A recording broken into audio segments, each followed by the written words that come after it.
Nisam našao, nemam još pratnju. Nisi našao. Da. Pa zato što ja iskreno verujem da su te stvari moraju da se dese prirodno i nekako spontano. Tako da... Budalčino jedna. Pa prirodno se ide u WC svaki dan, sedneš i prirodno iziđe.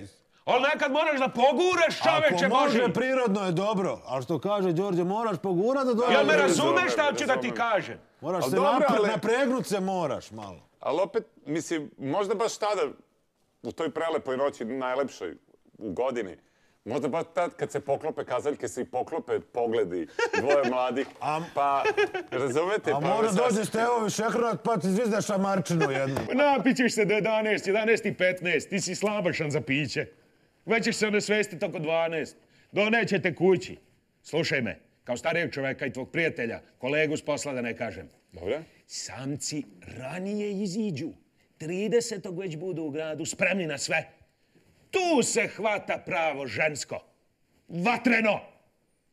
Obučeš se lepo. Mogu da ti dam ja sako, šešir. Iziđeš, staneš za šank. Kažeš vinjak. Vinjak sa običnom vodom. Pa da vidiš. A dobro, ali misliš 130. za Novu godinu? Kako si mili Bože, i glup, i naivan. Pa a što 30. Nova godina? A kako 130. Kako ove što imaju pratnju, gde one idu 30. One čekaju 31. da izađu sa svojom pratnjom.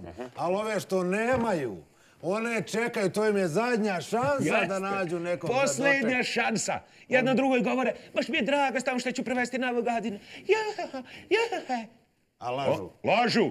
Dobro kaže Dragan, mrze se u stvari. Ona jedva čeka da neko naiđe, samo da ode s njim na Novu godinu, da ne gleda više ovu kobilu.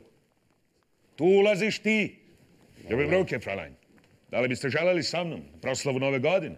Je imam 100, a stal rezervisan u Ankeru. Popit ćemo možda jedan vinjak i običnu vodu. I za mene i za tebe, ne razumeš? Pa da, ali mislim izgledat ću ko manijak. Da, to tebi je bolji utisak da si šonja koji stalno tako si ga usavršio, jel?